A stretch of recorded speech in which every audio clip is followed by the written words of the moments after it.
प्रधानमंत्री जी और केंद्र सरकार तो कह रही है कि चाइना का कोई कब्जा ही नहीं है, हमारे टेरिटरी में है ही नहीं वो लोग। पर आपका चैनल तो कह रहा है, आपका चैनल झूठ दिखा रहा है इसका मतलब। हम तो वही दिखा रहे हैं जो सैटेलाइट मैप दिखा रहे हैं। तो वो अब फिर या तो आप जानो या वो जाने।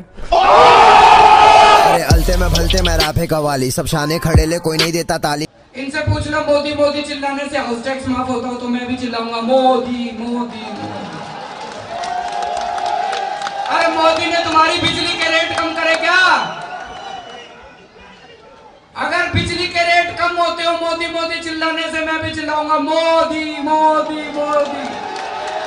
मोदी मोदी करने से पेट नहीं भरता, पागल हो रहे हैं थोड़े लोग। जेब में था चिल्लर, साथ वाले किल्लर, काम करे कांड वाले लाइव बेड़ा थ्रिलर।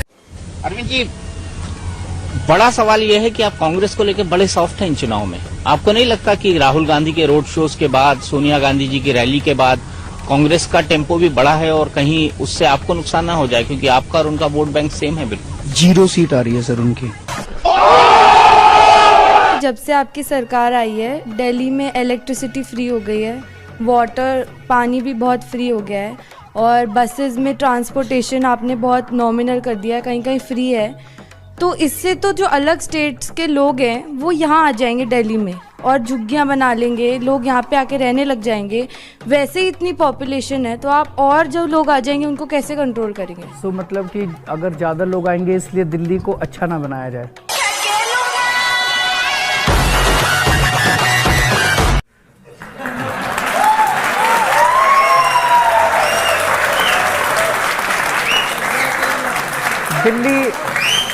दिल्ली दिल वालों की है, दिल्ली देश का दिल है और पूरे देश के लोगों का सबका स्वागत है दिल्ली के अंदर। दिल्ली मिनी इंडिया है। मेरे रास्ते में किसी को मैं आने नहीं देता, मेरी सोच है सुलझेली में समझाने नहीं देता। बैराज सर, आपको पाकिस्तानियों की बड़ी प्रॉब्लम पड़ी है, भारत के लोगों की कोई प्रॉब्लम नहीं है। भारत के अंदर इतनी बेरोजगारी है, हिंदुओं की, क्रिश्चियंस की, पारसीज की, सिखों की, उनकी बेरोजगारी सॉल्व हो गई। आपसे उनकी बेरोजगारी सॉल्व नहीं हो पा रही, इसलिए आपने जानबूझ के ध्यान भटकाने के लिए किया। आप फिर शाहीन बाग क्यों नहीं गए सर? क्या जरूरत है शाहीन बाग? क्या जरूरत है? मैं आपसे ये पूछ रहा हूँ, आप अपने चैनल के जरिए, एक मिनट, जेएनयू के एक मिनट, छात्र जाते हैं, मैं आपसे पूछ रहा हूँ सर। आज तमाम इंटेलेक्चुअल्स जाते हैं, आप गए थे? मैं क्यों जाऊँ? मैं आपसे एक चीज पूछना चाहता हूं। ये नहीं जाएंगे, मेरी बात सुनिए। उन्होंने देश के अंदर बवाल मचाया है, बट शाहीन बाग नहीं। उन्होंने पूरे देश के अंदर जो बवाल खड़ा किया है वो इसलिए खड़ा किया है कि उनसे बेरोजगारी नहीं संभल रही। बट शाहीन बाग, उनके देश के अंदर जो अर्थव्यवस्था का बुरा हाल है, इनकी हिम्मत नहीं है अर्थव्यवस्था के ऊपर बात करने की।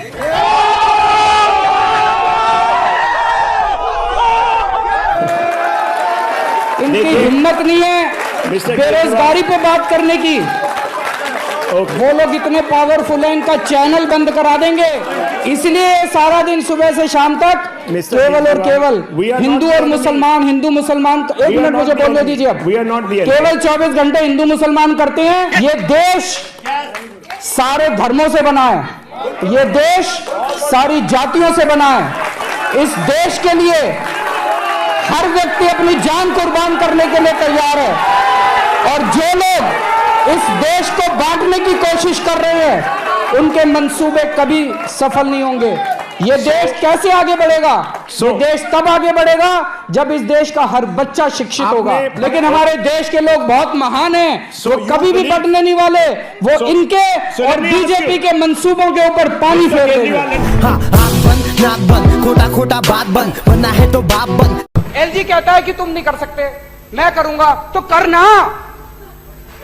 परेशान हो गए हम लोग 2.5 साल से, ये भी परेशान हो गए, हम भी परेशान हो गए। करो फिर, हमारी पावर है, हमारी पावर है। जब तक हम कह रहे थे करो करो करो करो तो कह रहे थे तुम करो, आज हमने कर दिया तो कह रहे हम करेंगे, तो करो ना भाई, क्यों नहीं कर रहे? आपके एलजी साहब, अगर असेंबली की पावर है तो आज हो रहा है। तो आपकी प्रोसीजर क्या है कि लॉ डिपार्टमेंट का ये नहीं आया, तो हमको जनता बेवकूफ है जो हमको चुना था, तो लॉ सेक्रेटरी को ही चुन लेती जनता। जनता ने मुख्यमंत्री को चुना था, जनता ने एजुकेशन मिनिस्टर को चुना था, जनता ने आपको चुना था, तो जनता बेवकूफ है? जनता लॉ सेक्रेटरी को चुनना थी, क्या जरूरत थी मुख्यमंत्री को चुनने की? बेवकूफ मत बनाओ। आज अगर यहाँ पे जो अभी उप मुख्यमंत्री ने बोला, अगर यहाँ कोई प्राइवेट मेंबर भी बिल पेश कर दे और ये पास हो जाए, कोई नहीं पूछने वाला लॉ सेक्रेटरी को और फलाने ढिमके सेक्रेटरी को।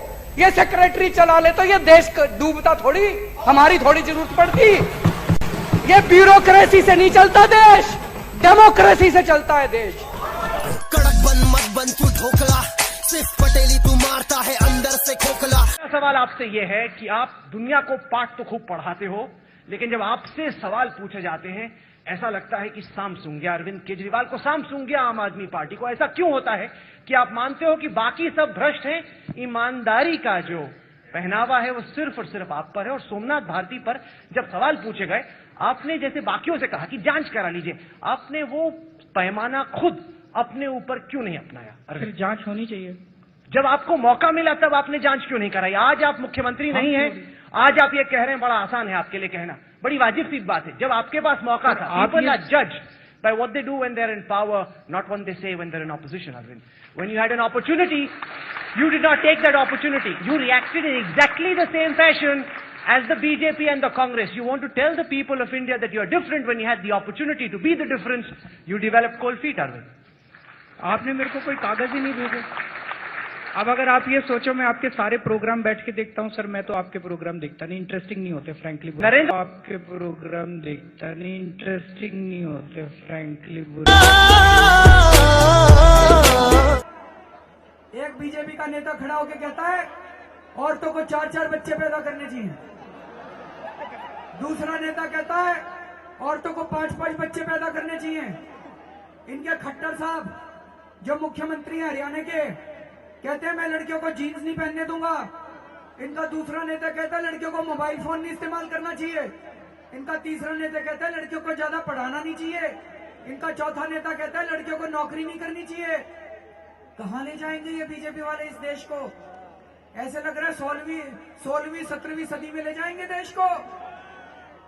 इनका मतलब है सारी औरतों को कमरे में बंद कर दो, बाहर ताला लगा दो, कह दो महिलाएं होगी सुरक्षित। मेहनत करके तेरे भाई ने पूरा ड्रीम बना दिया, अब पिक्चर या सड़कों पे सीन बना दिया।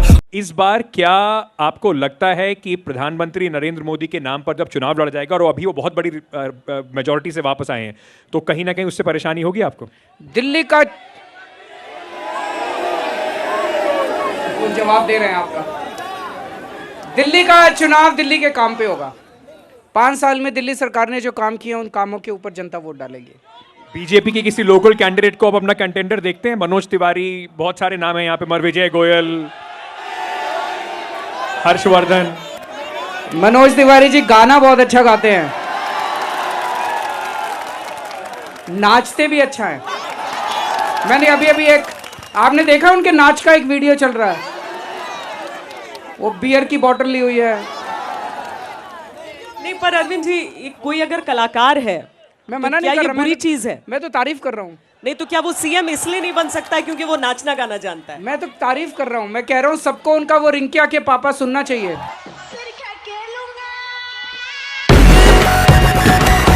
धान का एमएसपी 1868 है। उत्तर प्रदेश और बिहार में ये 900,000 रुपए में बिक रहा है। मेरे को बता दो कि पूरे देश में मेरा बिहार और उत्तर प्रदेश का किसान कहां ये फसल बेच के आए कि इसको एमएसपी से ज्यादा दाम मिल जाए। हवा में बात करने से क्या फायदा है? कहीं भी बेच लो, कहीं भी बेच लो। अरे कहां बेच लें, बताओ तो सही। उनसे पंजाब में खरीदेगा, उत्तर प्रदेश में उनसे 800 रुपए में बेच के वही बड़े बड़े पूंजीपति इतनी महंगाई कर देंगे कि वो पूरे देश के अंदर इसको महंगा बेचेंगे। ये पिछले 6-7 साल से आप लोग देख रहे हो कि भारतीय जनता पार्टी ने चुनावों को कितना महंगा कर दिया, कितना पैसा खर्च होता है चुनावों के अंदर, कितना पैसा खर्च होता है। ये कानून किसानों के लिए नहीं बनाए गए, ये कानून भारतीय जनता पार्टी के चुनावों की फंडिंग कराने के लिए बनाए गए। इसको ये देश जितनी जल्दी समझ ले, किसान तो समझ गए, बाकी देश भी जितनी जल्दी समझ ले उतना अच्छा होगा। तो अध्यक्ष महोदय, मैं इसका समर्थन करता हूं और ये 3 कानून हैं, ये तीनों कानूनों को मैं सदन के सामने